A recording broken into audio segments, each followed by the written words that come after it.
सचिन मोठे साहेब आमच्या भागात UPSC अधिकारी आहेत आणि समाजामध्ये त्यांचं नाव चांगलं आहे, लौकिक आहे आणि आमच्या एकाच भागातला आम्ही आहे. आटपाडीमधले गोपीचंदजी पडळकर साहेब आमदार ते आहेत, IRS ऑफिसर सचिनजी मोठे साहेब आहेत आणि राहुल हजारे म्हणून तेही त्याच तालुक्यातले आहेत. आणि जे त्यांच्या मिसेस इलेक्शनला उभा राहिल्या त्या आणि त्यांचं एक आमदारकीचं अस्तित्व मार्केटमधनं कमी होत चाललेला प्रभाव आणि त्यांनी जी बाईट दिलेला आहे ज्या इलेक्शनच्या काळामध्ये ह्या सगळ्याचा सूड म्हणून मोठे साहेबांचं नाव बदनाम करून DDSR ग्रुपशी जोडलेलं आहे. ते एक आहे की आमच्या भागातले एक अधिकारी आहेत, कधी कधी आमच्या ऑफिसला येतात, आम्हाला काय टॅक्सेशनचे मार्गदर्शन करतात आणि आमच्या भागातले आहेत. एवढ्या ह्याच्या व्यतिरिक्त DDSR ग्रुपशी त्यांचा काही संबंध नाही आणि जर असेल तर त्यांनी लिगल वेज प्रूव्ह करावा आणि मानावं.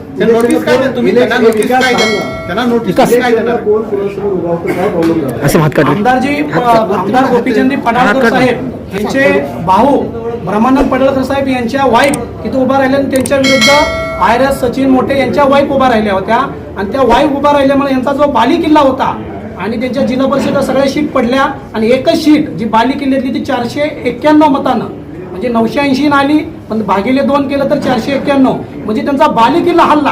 म्हणजे त्या कशा प्रकारे त्यांनी निवडणूक लढली हे तुम्ही न्यूजवरती बघू शकता. हे सगळं कारस्थान त्यांचं हल्ल्यामुळं त्यांचं दिमाग हल्लं आणि त्यांनी जसं भाषणामध्ये सांगितलं मी अधिवेशनात यांचा गौरस्फोट करू आणि खोट्या माहिती देऊ, खोट्या तक्रारी सांगू आणि यांना बदनाम करू. अधिवेशनात हा विषय मांडला होता. मुख्यमंत्री मोदी साहेबांनी कारवाई करतो म्हटल्या विषय सोडायला पाहिलं. दुसऱ्या दिवशी सकाळी पत्रकार परिषद घेऊन परत खुलासा का करू वाटला. म्हणजे तुम्हाला नक्की साध्य काय करायचं हे त्याच्यामधनं दिसून आलंय. सचिन मोठे तुमचे पार्टनर असं बोललं जातं साहेब, तुम्ही डॉक्युमेंट चेक करा. सचिनजी मोठे साहेब कुठल्याही डॉक्युमेंटवर जर माझे पार्टनर निघाले तर मग बोला ना. हवेमध्ये बोलण्यात अर्थ नाही ना. सगळे आरोप खोटे आहेत.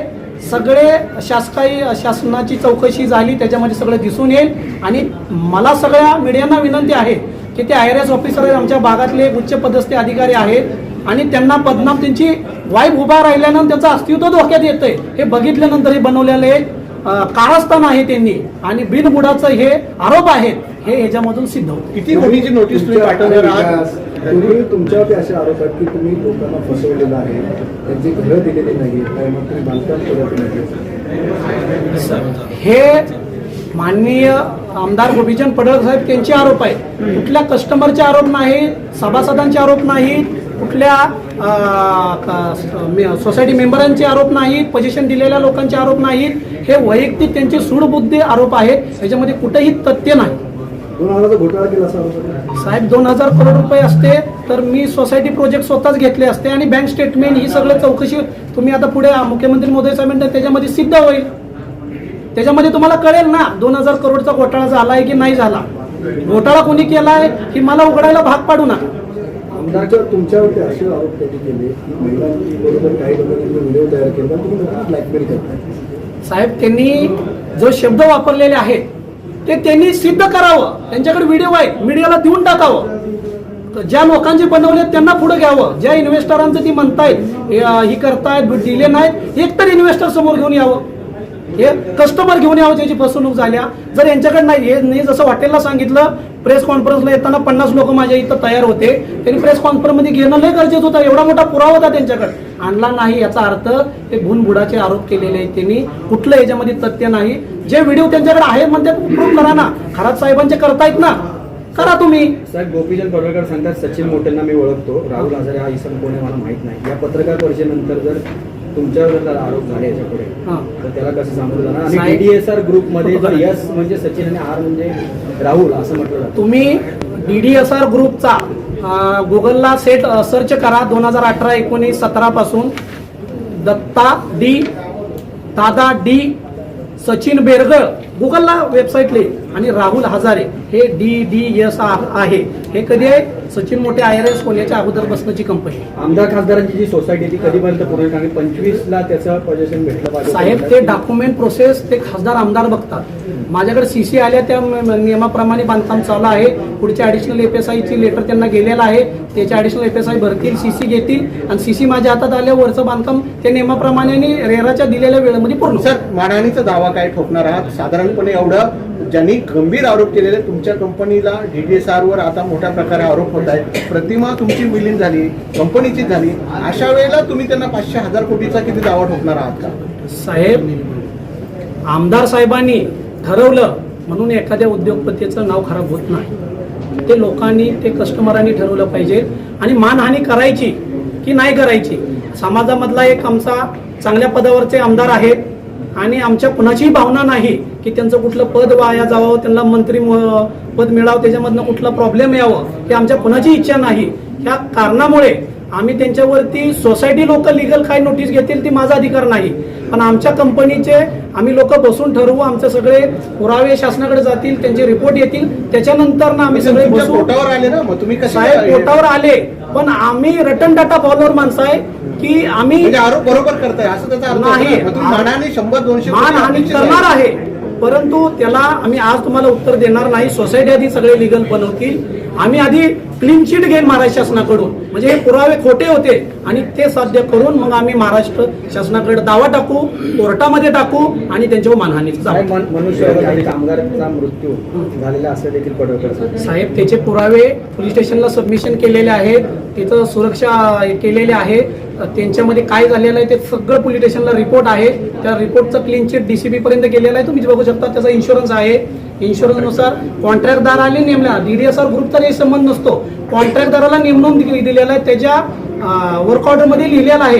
इन्शुरन्स काढणे, साईटच्या सगळ्या सेफ्टी पाळणे, हे सगळं त्यांची जिम्मेदारी आहे आणि पोलीस स्टेशनला त्यांच्या थ्रू ती नोंद गेलेली आहे. DDSR ग्रुपवर कोणती नोंद नाही. खासदार आप्पा बारणे देखील इन्व्हेस्टर आहात का? आपले इन्व्हेस्टर नाही. साहेब, हे जे आमदार महोदय आहेत हे महाराष्ट्रात वेगवेगळी विधानं करण्यात, महाराष्ट्रातल्या मोठ्या मोठ्या नेत्यांवर अगदी खालच्या पातळीवर जाऊन टीका करण्यात एक्सपर्ट आहेत आणि ते वादग्रस्त देखील ठरलेले आहेत आणि त्यांनी माफी मागणार नाही अशा देखील भूमिका घेतलेल्या आहेत. या सगळ्या पार्श्वभूमीवर ह्या आमदार महोदयांचं तुमचं जे वैयक्तिक आहे त्यातून ही सगळी टीका होते असं वाटतं? साहेब, मी त्या गोष्टीवरती जाणार नाही. माझ्या DDSR ग्रुपची जी बदनामी गेली होती त्याच्यावरती मी माझं संभाषण मांडलेलं आहे. महाराष्ट्रामध्ये काय चालू आहे याच्यावरती मी भाष्य करणं एवढा मोठा माणूस नाहीये. जे माझ्या बिझनेस बाबतीत जे केले, माझ्या एका मराठी उद्योजकावरती बाद करण्याचं, एक कलंक करण्याचं काम आमदार साहेबांनी केलं होतं आणि ते मला मुंबईकरांच्या, महाराष्ट्राच्या समोर मांडणं गरजेचं होतं की एक तर मराठी उद्योजक तयार होत नाही आणि तयार झालेल्यांना कसं खोट्या प्रकारे विदाऊट पुरावेचे बदनाम करायचं काम यांनी केलेलं आहे आणि माझ्या कंपनीला क्लीन चिट मिळावी म्हणून तुमच्यासारख्या मीडियाना सगळ्यांना बोलवलं. तुम्ही माझ्या कंपनीचा मान सन्मान राखून तुम्ही आला आणि ही सगळं मुंबई, नवी मुंबई, महाराष्ट्राच्या आणि माझ्या कस्टमरच्या, इन्व्हेस्टरच्या समोर मांडायचं कार्य केलं. हे मी त्याबद्दल माझ्या DDSR ग्रुपतर्फे आभारी आहे तुमच्यासाठी. मी 350 ते 400 घरांचं पोझिशन दिलेलं आहे आणि 1600 घरांची कामं चालू आहेत पोझिशनला, जे तुमच्या समोर मगाशी मांडलेले आहेत. CCच्या नियमाप्रमाणे चालू आहेत आणि रेराने दिलेल्या टायमिंग मध्ये बांधकाम चालू आहे. त्याच्यामध्ये ना कस्टमरची तक्रार आहे, ना रेरामध्ये कुठे पोर्टलवरती तक्रार आहे, ना कुठल्या पोलीस स्टेशनला माझ्यावरती तक्रार आहे, ना महानगरपालिकेत माझ्यावरती कोणती तक्रार आहे, ना महाराष्ट्र शासनाकडे कोणती तक्रार आहे. जर सिडकोमध्ये कोणती तक्रार नाही.